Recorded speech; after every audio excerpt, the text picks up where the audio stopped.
Lihat pria pengecut ini. Di dalam rumah ada pencuri. Anak masih muda sudah tangkap satu orang. Dia bisa menggunakan tongkat golf untuk memukulnya. Tapi dia suruh anak untuk lepaskan tangannya. Anak hanya bisa ikuti karena dia punya seorang ayah pengecut. Sang istri kecewa dan teriak, "Kalau mau apa kalian ambil saja."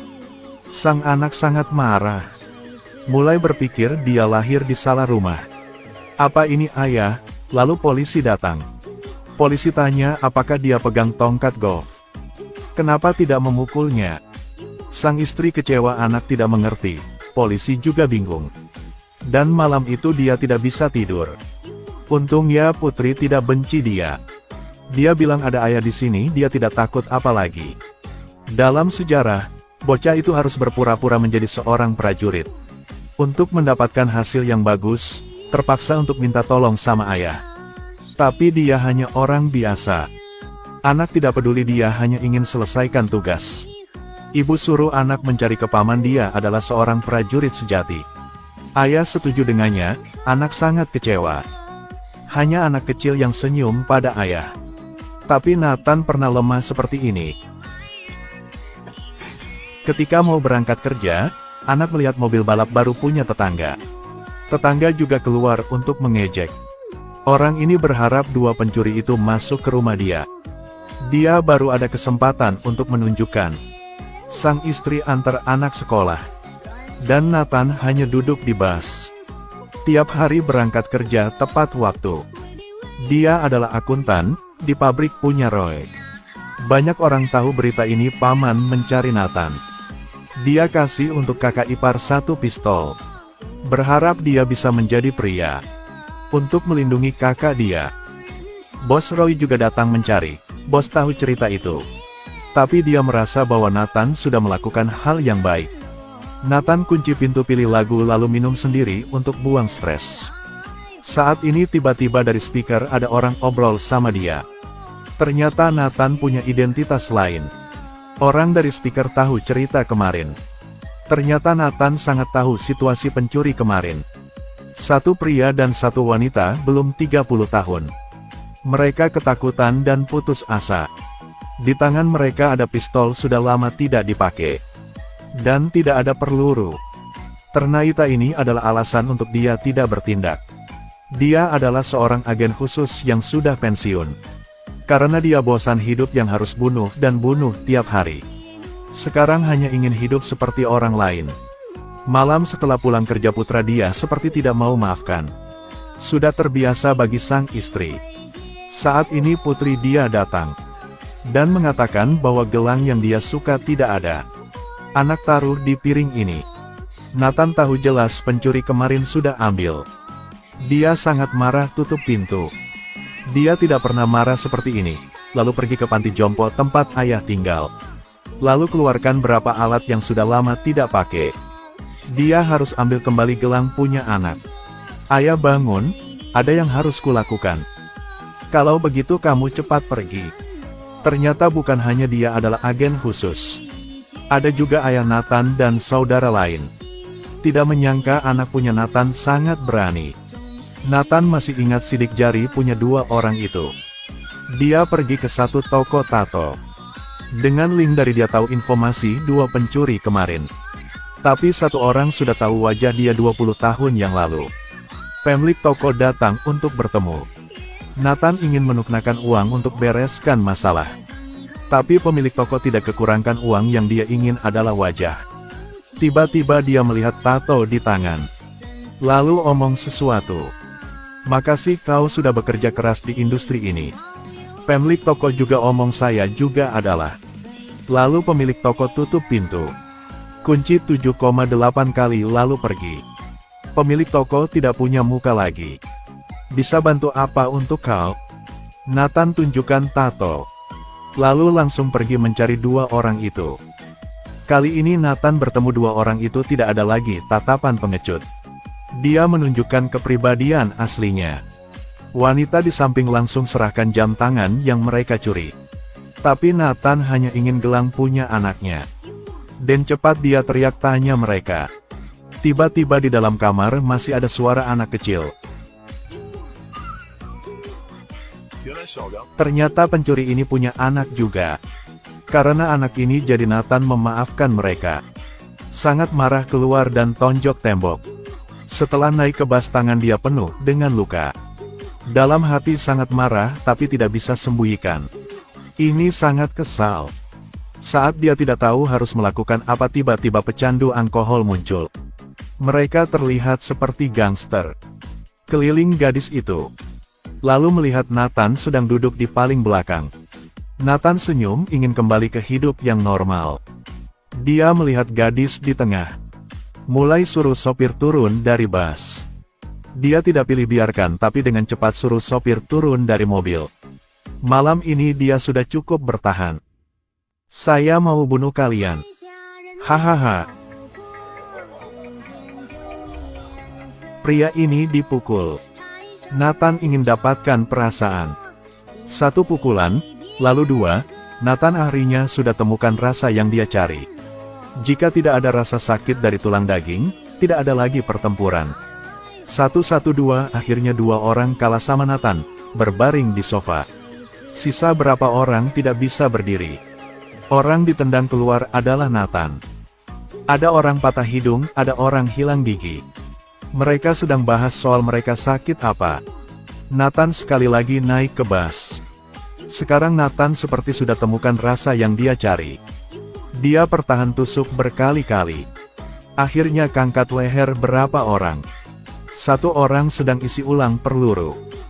Dia hancurkan eksterior bus. Lalu pukul terus ke situ. Dia ambil foto kasih ke sopir. Suruh dia lapor polisi, lalu tidak lupa untuk minta maaf. Sangat memalukan rasa seperti ini sudah malam masih hancurin bus kamu. Nathan akhirnya sudah pertempuran sesuai yang dia inginkan. Setelah dia sampai ke rumah tubuh penuh dengan luka di tubuh. Sang istri hati-hati bantu cuci lukanya. Dia tiba-tiba merasakan suami dia juga sangat keren.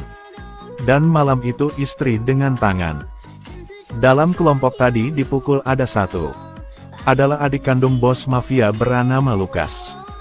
Dia bersumpah untuk bakas dendam buat anak. Lukas pertama cari ke tempat pergi bersama adik dia. Tanya siapa yang pukul adik dia sampai sekarang. Tapi orang ini juga tidak tahu siapa orang itu. Hanya tahu dia seorang pria. Lukas langsung memukulnya orang ini. Saat ini teman yang lain angkat satu kartu. Ini adalah petunjuk terakhir untuk bisa temukan orang itu. Pagi Nathan senang dapat panggilan telepon. Teman lama ingin dia kembali. Tapi dia sudah temukan musuh yang kejam. Di situ ada adik Lukas. Malam teman lama kasih tahu Nathan dari atasan omong. Suruh dia cari informasi tentang Lukas. Dia kasih tahu Nathan, Lukas adalah orang bahaya. Dia punya kuasa dan banyak uang dalam organisasi reaksioner. Jadi dia adalah orang jahat. Di sisi lain, Lukas suruh anak buah dia cari tahu tentang Nathan. Dia hanya bisa cari tahu ayah Nathan sedang di panti jompo. Dan tidak ada berita apa tenang Nathan. Mata-mata wanita memberikan semua informasi kepada orang berpangkat tinggi. Mulai mengancam mereka dengan informasi. Pemasok tidak dapat melihat nomor mobil Nathan. Kemudian tim intelijen di bawah mulai mencari dokumen tentang Nathan. Dengan cepat kirim ke wanita itu. Wanita mata-mata itu setelah melihat foto langsung kaget. Dia langsung bereskan meja kerja. Saya tidak mau kerja lagi, tidak perlu bayar. Wanita itu tahu. Orang yang Lukas cari bisa membunuh mereka semua. Nathan saat ini sedang makan. Tiba-tiba ada berapa mobil ke rumah dia. Dia langsung suruh orang di rumah turun ke ruang bawah tanah. Lalu cium istri dan bilang tidak perlu lapor polisi. Orang-orang itu dengan pistol masuk ke dalam. Nathan matikan listrik. Dia pegang tongkat golf dan sembunyi di belakang tembok. Dengan medan yang familiar kalahkan mereka. Patahkan tongkat dengan lutut. Lalu bergegas ke orang depan. Nathan ambil pisau di dapur. Di belakang Nathan serang. Lalu satu pukulan lagi. Lalu panci. Air panas. Akhirnya Nathan disetrum. Dia diseret keluar. Nathan dilempar ke dalam bagasi. Dia patahkan jari. Dengan cepat lepaskan borgol dan jari balik ke posisinya. Lalu pakai alat pemadam api.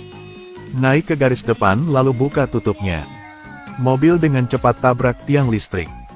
Akhirnya mobil kebalik. Nathan langsung lari keluar. Dia menelepon untuk ayah. Karena mereka pasti cari ke panti jompo. Nathan setelah pulang bukain pintu. Adegan ini membuat istri dan anak kaget. Mereka tutupi mata putri. Ternyata ayah mereka bukan pengecut. Nathan suruh istri bawa anak ke tempat aman. Dia setelah selesai urusan ini akan jelasin semua buat mereka. Nathan buka ruang rahasia. Ambil semua hartanya. Sebelum keluar temukan gelang punya anak. Fonograf menciptakan api. Lao bakar rumah bersiap naik ke mobil. Melihat mobil punya tetangga pamer kemarin. Dua pembunuh ke panti jompo. Pembunuh ingin tembak. Tiba-tiba orang tua ini pegang pistol mereka. Lalu ambil pistol lain dan tembak satu persatu. Perawat setelah mendengar suara tembak langsung lari ke sana. Ternyata orang tua itu seda. Dia berharap bisa kecilin suara TV. Nathan mencari ke adik ipar dan bos Roy. Dia ingin beli pabrik punya Roy. Roy setuju tapi adik ipar tidak mau. Adik ipar ingin kasih pelajaran untuk Nathan. Tidak menyangka kakak ipar begitu serang baliknya. Setuju. Nathan dengan cepat suruh semua orang pulang. Dia ingin berubah pabrik ini. Bersiap untuk melawan Lucas. Tapi pertama harus membuat dia marah dulu. Lucas sekarang di bar. Nathan pilih pergi ke tempat dia. Lucas suka koleksi lukisan.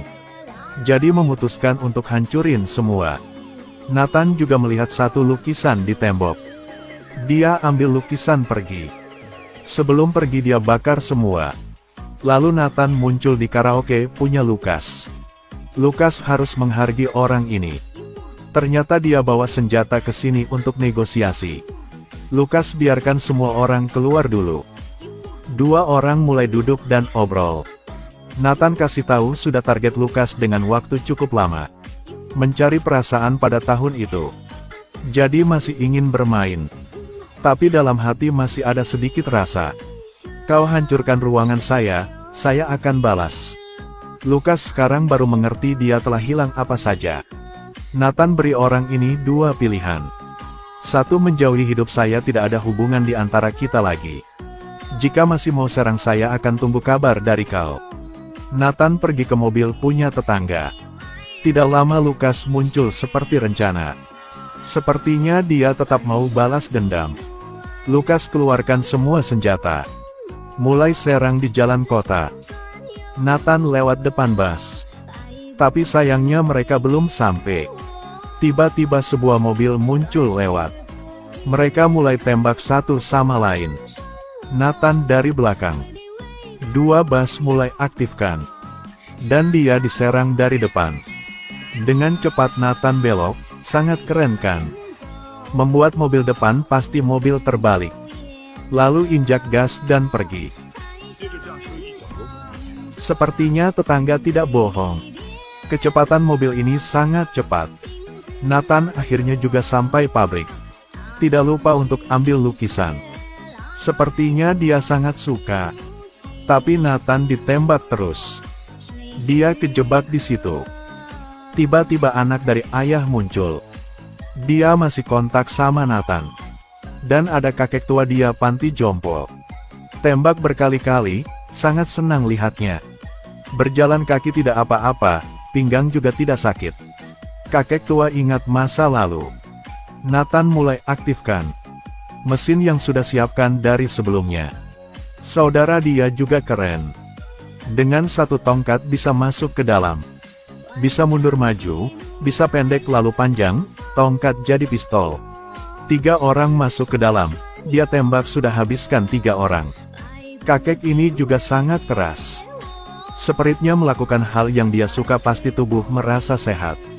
Nathan mulai menggunakan mesin. Mesin satu per satu tembak. Lalu masuk dia tidak usah dekat sudah terbang. Setelah peluru habis dia buka pintu kulkas.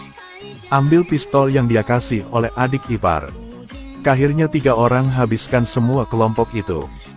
Jelas hanya sisa Lukas. Mereka buka peluru. Jadi Nathan ambil 1 granit. Dengan lakban tempelin di kaca pabrik. Dia melangkah dengan nyantai ke tempat Lukas. Dengan mulut putusin tali. Suara mobil polisi kemari. Nathan biarkan saudara dan ayah pergi dulu. Dia bisa handle semua. 2 polisi tanya Nathan. Siapa kau sebenarnya? Saya hanya seorang biasa. Sekarang polisi sedang bertanya, tiba-tiba ada Saura berdering. Orang lewat HP kasih tahu mereka. Tidak usah tahu banyak. Cepat lepaskan orang di depan kalian. 3 bulan kemudian. Mereka pergi cari rumah lagi. Dia mulai jelasin semua pada istri.